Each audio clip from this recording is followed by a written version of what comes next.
So, if you're coming from Western culture to a developing country culture, let me rephrase that again. An industrial country, a well developed country, Europe, Canada, United States, or it could be Japan, I mean, even Australia or other countries. Then coming to a developing country culture, which is slightly different, not that much of different in a way that people are people all over the places, right? People, we all we all, make an effort to be connected to one another. There's no question about that.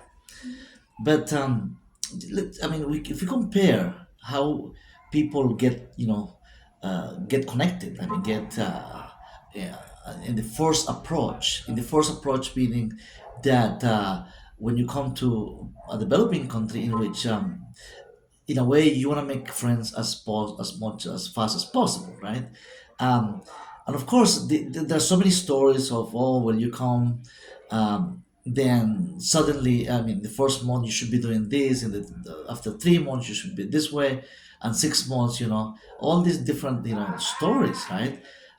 This video is about that. In cases, in not everybody is a sociable person. Not everybody is, have that easy words to go around, and that kind of friendliness that for instance, some people live in places in big cities, like, and you never really connect, not even with your neighbor at an apartment building or across the street anywhere. Basically, um, I would say 60% of the people in industrial countries, in developing countries, I'm sorry, in developed countries, are very private people, private individuals, whether, at any age. It doesn't have to be, some people say, okay, well, after, certain age, you gain wisdom, you know what to do. I mean, you not be on your own, you don't want to be bothered. You just love your privacy. It's a way, it's a lifestyle. It's a way of being, it's a way of, protecting yourself too, right?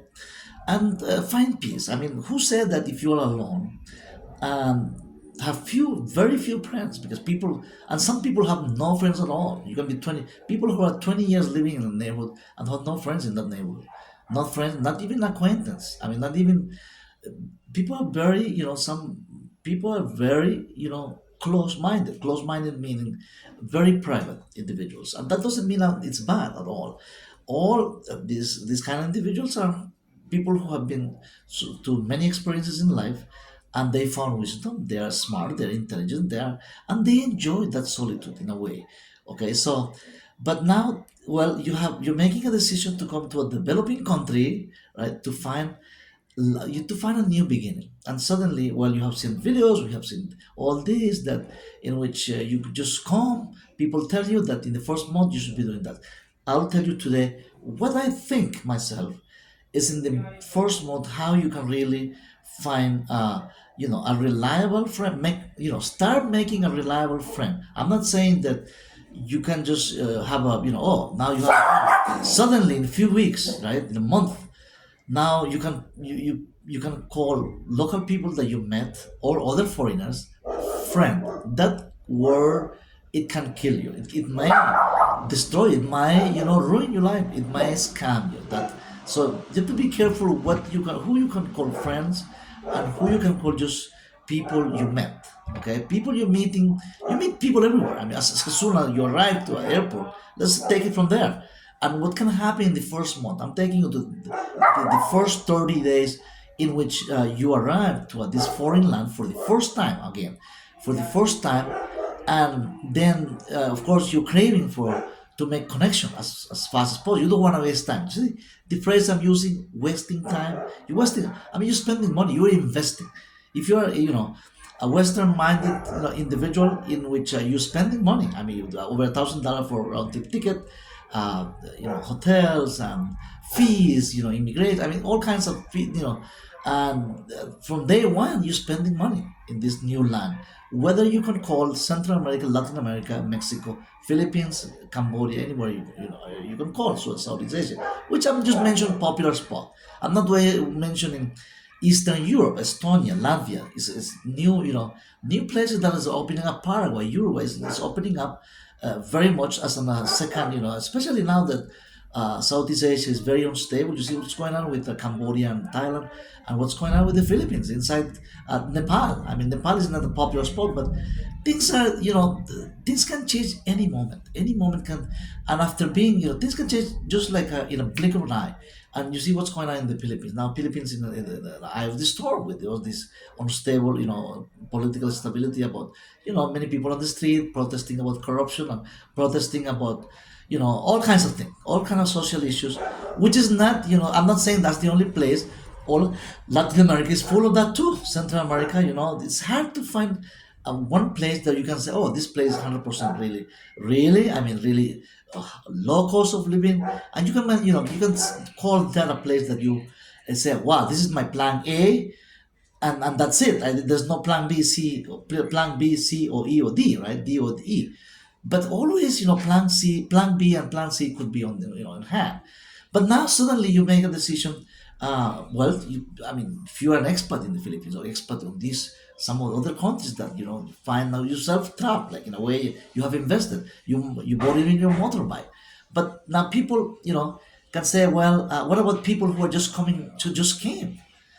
Just weeks ago, a couple of weeks ago, there are thousands of people just came couple of weeks ago, a week ago maybe, to the Philippines to make other, to, to precisely to settle down, to meet new people, new girlfriend, maybe a new partner, or an online girlfriend, a long distance relationship you've been involved with maybe for a long time, which in my case it was like that, a little bit like that, but not exactly like that. But it was a long distance for some time, and then but I knew other things. There was more broad information. I was related to, of course, the family of my, my partner at this moment. But let's get back to what the first 30 days means for me and for you. That's what I'm trying to share. I mean, sharing what I see in everyday life after being years in situations like this, being an expert. What I see is that in the first 30 days, you came along, right? Not even bother your people who get reference from, like you other YouTubers, or even a friend, and even a friend from home, from back home, that gave you some tips, but you don't want to bother, maybe maybe that person is living on a different island, maybe that person, you want to really have the information in hands already, of the information that you need, but you want to find out for yourself. You're going to get to the adventure of living that life and find out for yourself. Okay, so it's not always bad finding out for yourself, because people can tell you things, but once you find boots on the ground, now you are your own boots on the ground now, and you want to find out things on your own. But that can be risky, that can be adventurous, that can be, but also you're going to be filled of satisfaction that you took the risk and you overcome the risk. I mean, that at the end of the day, at the end of those 30 days, you say, wow, have I accomplished anything these first 30 days in this new place, in this new town, in this new city, in a foreign land? Whether you call Mexico, you can call it the Philippines, even Cebu, Angeles City, a very well known place I'm mentioning here. Mention very well known people who have so much information about these cities.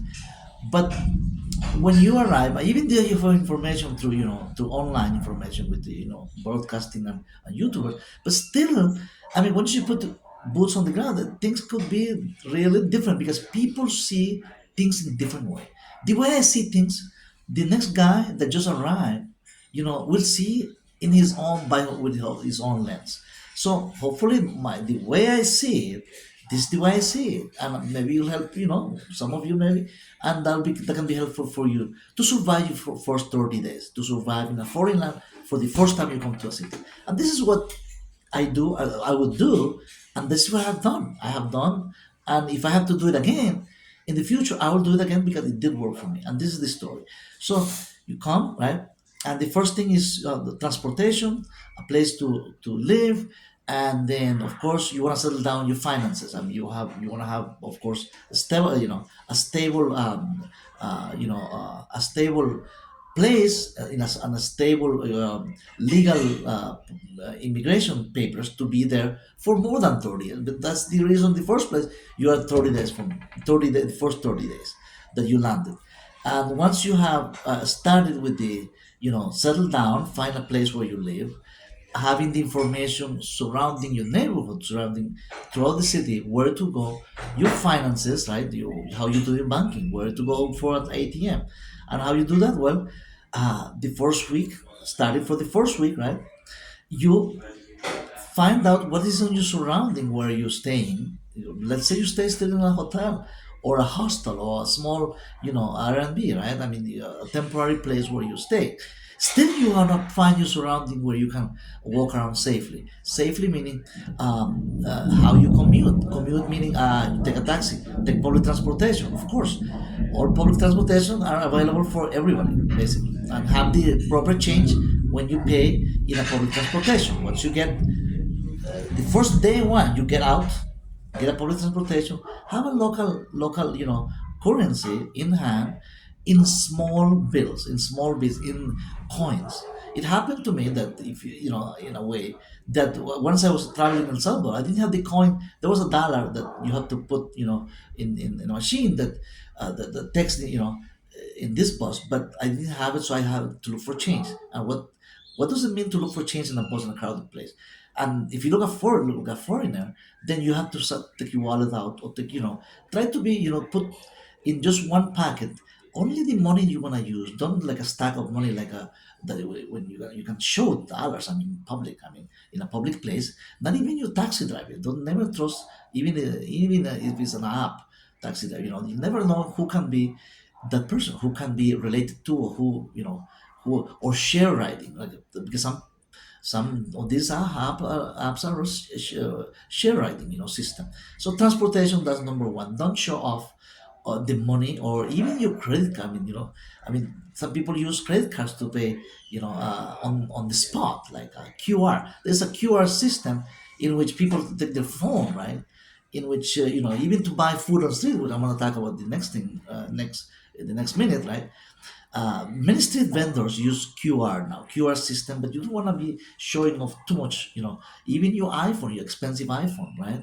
I mean, if you have $1,000 iPhone, that could be, you can put yourself life at risk, depending on where you are, what is the location you are. Even in locations where people think that in fancy neighborhoods where you see elite lives.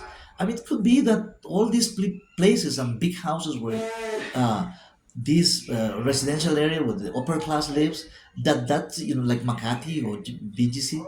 Oh, that's, you find, people say that's a safe place. I have seen those, information videos that people say, oh, this is a very nice safe location. Never underestimate that kind of, this could be deceiving, because many of these places, remember that you see many security guards standing by, guarding, at guard, in businesses in those places. And of course, these residential areas, they have cameras everywhere, even dogs, pit bulls on their yard. So they are for them it's safe. But is it safe for you? Just because, and I have seen some YouTubers, like, live streaming, with no regard to who is, behind you, or who could be watching you. All right. So I'm not saying don't, try to be like too, too preventive, too, mindful about your safety. But of course, I mean, this is your first 30 days in a foreign land, in a foreign city, where you try to make, a connection. In every connection is not just human connection with local people that you meet, but connection in a way that how the system works there, how, how transportation works, where to eat, which I'm gonna treat. I'm gonna say, I'm gonna, touch the issue next, and how, talking about street food restaurants in the area. I mean, where the location where you stay in the first week, and in the second week also, leading to the second week. And what happens is that, then now you find some, fancy restaurants. Also, you find fast food restaurants like Burger King, McDonald's, and all kind of, franchises from back home. And you say, well, this is just like back home, right? Yes, it looks like back home, but it's not. It's not really like exactly back home. Of course, you might think that cleanliness. I mean, you have to first think about your health. I mean, what if you get sick in a foreign land in the first 2 weeks, in the first 3 weeks, in the first month? Because all the way I'm going to the 30 days period in which you can, settle down and be strong, with be, very much safe and ready to go, ready to settle down, ready to do, the next step. That's the first step. just one step at a time. And you might find that, well, four star, 5 star restaurant, you can find the reviews on your Google, on your phone. And people use a lot of, your phone, the phone to say, okay, what's nearby here? Like, what kind of food, like a Thai food, like dependent, because you are in a foreign land, now you want to, try, the best possible, or even local Filipino dish, right? Or a steakhouse, or something that you really love from back home. But now you're in a foreign land, but still you want to go through it. But are you really safe? I mean, feel safe going? How safe can you eat with a street vendor who's selling you like a fried chicken and plantain, and going to a 5 star hotel where you can be paid 25, 30, or $40 instead of paying $3 or $4 on the street? You think just because you're paying $40 in one place and $3 in the other place, getting street food, right, from the street, that where you're paying $40 is safer, is more that healthier. Don't be, we can't be that, simple. It's not simple as that. Believe me, guys. I used to work in restaurants in different locations in the United States, and in many restaurants, and I did work kitchen work, and things happen sometimes. I'm not saying that bad things did happen there, but sometimes you see things that, oh wow, well, the restaurant is so busy, the people get short-handed. But sometimes it's, look, if you go to a restaurant, guy, with a alone, even if you go alone, or you met a person, right? Let's say you met after that first 30 days, that you have somebody you want to take out finally, right? Because you don't want to be in the first week, meet somebody at the mall, meet somebody at the supermarket, or in the laundromat, because many places there are laundromat. You want to do your laundry. I mean, you want to, like, really, take somebody out just in the first 2 weeks, in the first 30 days. Think about it. Can you really wait the second month at least to settle? I mean, to calm down a little bit, settle down a little bit, have more information, get it, absorb. Let your system absorb what is in your surrounding, this new land. Absorb the culture. Let your body, I mean, your system, your mind, your heart absorb this new society where you live. And let absorb naturally. Don't get desperate just to, just because you have plenty of money. I mean, of course you have, maybe, but you are able to, in some way. Not everybody has that kind of lots of money, but some people are with social security checks and this. But still, you want to be careful about eating out. Like, if you go to a restaurant and, okay, you the table for one, right? I mean, to get the menu. That's anywhere in the planet, right? You go, how safe is the place where you're eating? You're paying 20 whatever. I mean, expensive sometimes. Uh, uh, Lots of money for eating that in a place where you think that's the safest one you can find. And what happens is that if a place is really busy, I mean, things are being cooked right in the kitchen in a faster way. You know what I mean when it's a faster way, in a speedy way, where you have 20 tables waiting and you have one chef, three helpers, one prep guy, there's a limited. I mean, in a Friday night, don't even. I would go to on Tuesday night, Tuesday evening. Never go like if the place is closing at 10 o'clock at night. By the way, why you should be going at night in a foreign land, in a place that where you really little bit know a little bit of the place. And by the way, if you're alone, right? So let's say that if you go at, you know, let's say the closing time of that particular place is 10 o'clock. If you go there 15 minutes before 10, people get upset. I mean, workers, I've seen myself, people get upset because they just started cleaning already. Restaurants start cleaning 1 hour before closing. Any restaurant in the world, cleaning meaning getting everything set out to just go home. People want to go home at 10 o'clock. After they want to go to their families too. Then you arrive there, as a customer, right? Because closing time is 10 o'clock, but you arrive 10 minutes before 10 o'clock. Even if you can spend a lot of money that night, and they can of course serve you, but people get, you don't want to people like this, and you don't see anybody upset because of that, right? And you see other two tables maybe there. What about them?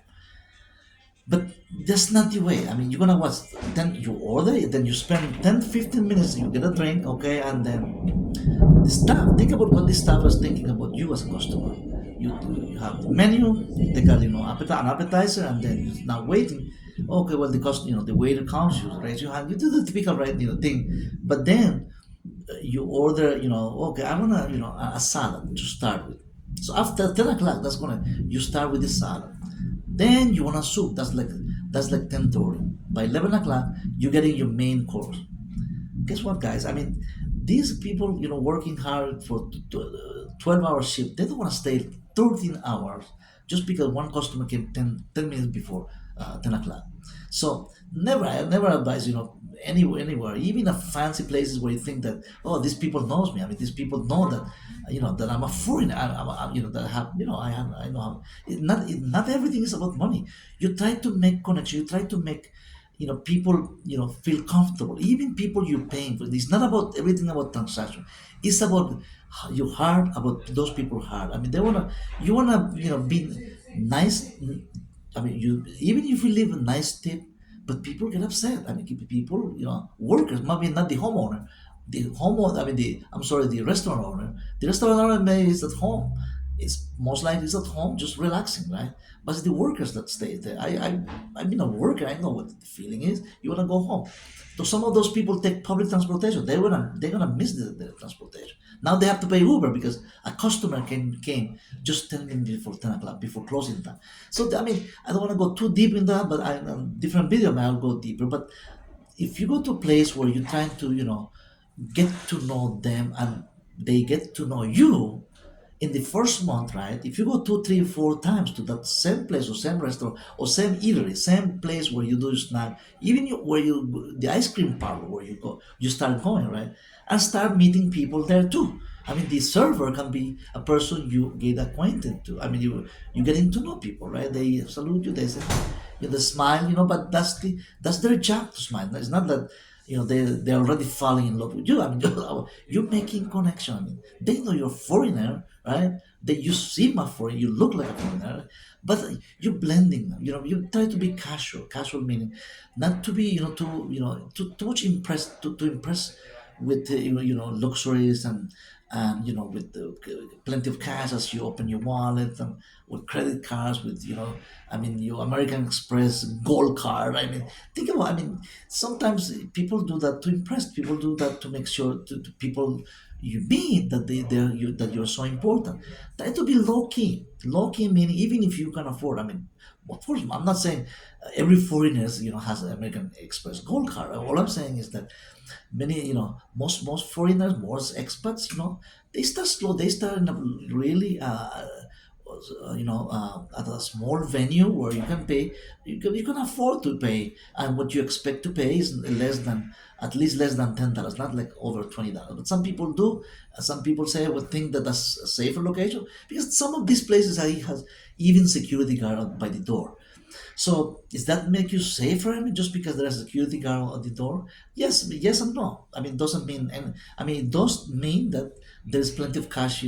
That restaurant is making money, so they have a security guard there, which you don't find in America. In the United States, you don't find in Europe, and most places you go, you don't there is no security guard. So, in front of a restaurant at the door, you have a lobby where people go and you have the server, the maitre d'. I mean, they guide you to the table. But things that you learn, by at a coffee shop, by going to these places, getting experiences, the experience of not exactly, in a rush to meet people. Don't show like a rush or desperate to meet somebody or some even male friends. If of course, I'm taking most men are experts, right? So that you want to really get new friends just because they'll find out that you knew. And that's the first thing they ask you when you meet new people. How long have you been here?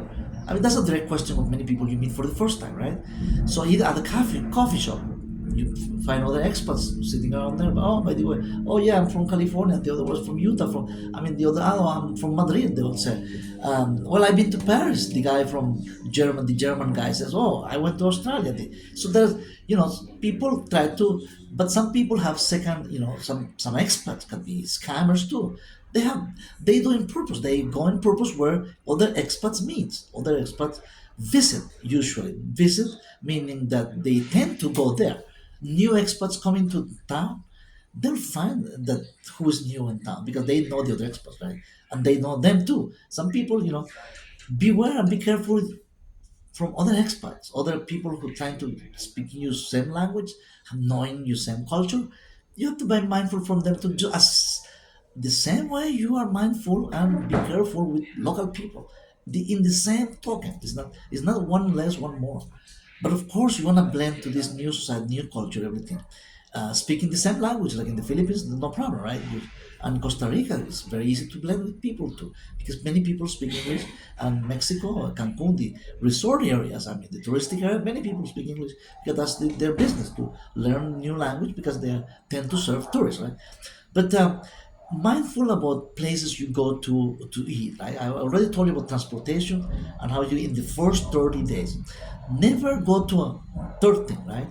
Let's say finally, in the last 20 days later, from day one to 20 days, 3 weeks later, kind of, you already met somebody, maybe a female Filipino, maybe from at the restaurant or at the I'm not saying bar. I don't want to mention bar. Bar girl is a different situation, but you want to be casual at the mall and at the cafe, a coffee shop, at the laundromat, or any other location, maybe at the park, because many parks in developing countries are for families.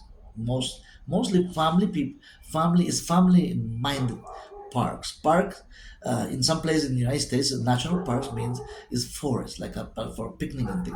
Well, parks is where people look for people sit at parks in developing countries to find work. Basically, that's the situation.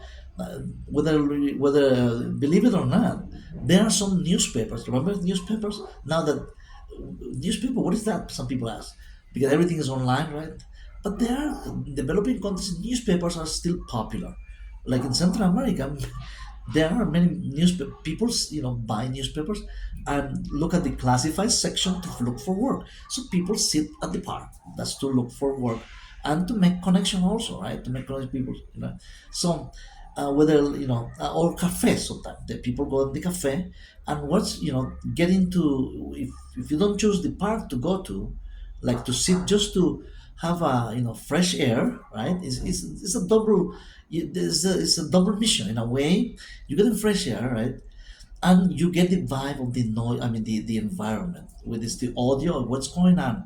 Is it crowded? People are very crowded with their cars, with the honk, with the how crowded a park, the middle, I would say the downtown of the city is. And most parks, the most important parks in El Salvador, for instance, Honduras, Costa Rica, and all Central America, Latin America, in the Philippines too, in downtown parks are not the way in the forest where you go picnicking. People go when people say going to the park, they think about national park where you have rangers at horseback, patrolling the area. No, these parks, right, I'm talking about, this is the downtown city, basically in the middle of the city, where people go and have family time, or people go and sell. Street vendors a lot, lots of street vendors selling you almost everything, and every on all kinds of prices, and you can get cheaper prices. And street food, I never I mentioned it before.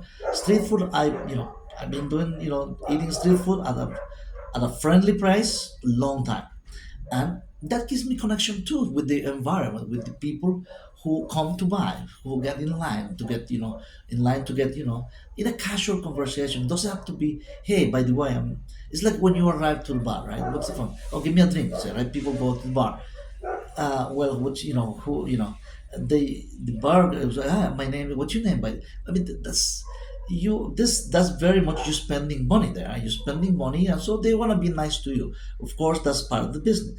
But if you meet somebody casually, they don't know. I mean, casually mean on the street. I mean, you just acting like just everybody else. You have to act like you've been there for years. You can't be acting like it's not like acting well. Like, of course, if you don't know the thing, you have to ask questions, right? But your question should be about, let's say that uh, you find a dish, right? Like, let's say fried chicken and plantain. You order on the street with a street of street vendor who are cooking there in front of you. And by the way, it's do you know your place that you can ask the guy, not the other customer, somebody behind you or somebody in front of you, where they sell like a Peruvian or they sell like a Thai, chicken, fried chicken with plantain, Thai style, or Filipino style. I mean, different or Mexican style, or but it should be that should be done casually at a line. They're not gonna think that you're very much new in that place. It's simple as that. That maybe you don't know the area that much, but you are in the country. I mean, you could be years. Sometimes you live in different provinces, right? For years, but you are in a new province, right? In a new province where you don't know exactly the area, but that doesn't mean that you are very new. So you never have to tell anybody that you just arrived last week or 2 weeks ago, 3 weeks ago. So you have to you have to be confident and learn as be a fast learner. This could be this I'm telling you in a way, not just have it like a planning like a military style planning that you have like you are in a mission, but it feels like you are in a mission in a way. In a way, yes. There are two answers for that. It's not like a truly plan in like a military style mission, but you have to be mindful about what you do in the first week. You have to need to write everything down and 2 weeks and have a survey, have a summary, have of what you have done accomplished in the first 7 weeks, 7 days. In the next week, after 2 weeks, when you go back and think about your accomplishment, if you write it down a little bit, oh, I did this, I did that, I did things that you have accomplished in the first 2 weeks. Suddenly, you feel very good about yourself. That'll give you self-confidence, right? Self-confidence to do more, to expand. You reach more in that particular town. Expand meaning, remember we started with the surrounding first, and you're expanding. If it's a 1 million people city, I mean, you're expanding. If there are 30 or 40 neighborhoods in that city, you're expanding to more neighborhoods, more places now, right? In the at the end of the 3 week period, right? By the end of the month, basically, almost this city is on your packet, right? On your under your belt, like it's a way of saying, right? On your packet, meaning that you know very much how to move around this city, and where place you have been, and where place not to go, places that you don't want to go, red zone that you want to avoid, because some people that's what Oh, go to the as soon as you arrive, go to Angeles City, go to the red zone, the red all the bars, all these nightclubs and all. I mean, people do that, which and that's why you see so many stories. Scammers and so many people ended up telling bad experiences. It's like if they never knew what's going on in this red zone. So, am I, am I saying here don't go to Angeles City? No, you can go to Angeles City, but Angeles City that is not just about the red zone. You can be in Angeles City, but not be in the red zone for a month at least. I mean, stay away for the first month from that red zone of Angeles City. I mean, this is not tag. I'm not saying anything bad about the town. I'm sure that they're good people too. But Angeles City is more than the red district, right? It's more than the walking street, the famous Roosevelt Avenue. I mean, all these places that people always talk about. There's more than that. And once you survive the first 30 days, be mindful, staying away from close friends. Never go to, I mean, if like you say, you met a person, a female person, after 3 weeks, after 20 days, and then suddenly you are invited to to the village 2 hours from the place. I mean, do you really know from that female that you met a couple of times in the city? I mean, the city you were trying to get to know, and maybe that you never know what you expect from that village where this female girlfriend or friend, that's just a friend, right? You just met 2 or 3 times in the city, and you've been invited by this girl 2 hours from to the village to meet their parents or to just to meet their relatives. I mean, think about that in that short period of time. Even the person you've been dating online for a year, 2 years, never go to the village.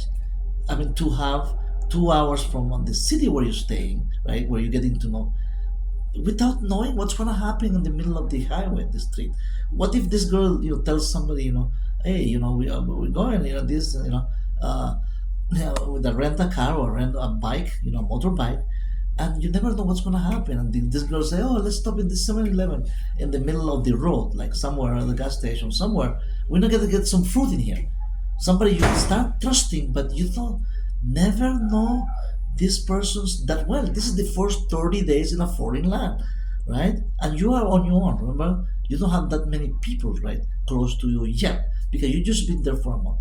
So you never know what's going to happen in the village where you're going. You never, this is the mountainside, right? They know her, but they don't know you. I mean, you don't know who does she know there in that village? I mean, how do you know she knows who you know? I mean, is it all good people or some, people who can, kidnap, even, kidnapping and other things. They can just rob you. I mean, they can just, in the middle of somewhere, with the help of somebody you just met, and have seen just 2 or 3 times in the city, working at a mall or working anywhere, right? That you just met, they think that that's a new beginning for you. But set foot, get the 30 days, first 30 days, settle down, try to settle down, take a deep breath, and start your second month after you did your ACR, your extension visa, right? Take care of that after you took care of that. I mean, things can change in the second month. Would you feel more confident about yourself, more confident about your city, more how to get around to that place, guys? So hopefully this will help, some of these tips, and I'm sure it will. Thanks for watching. I'll see you in the next video. Take care.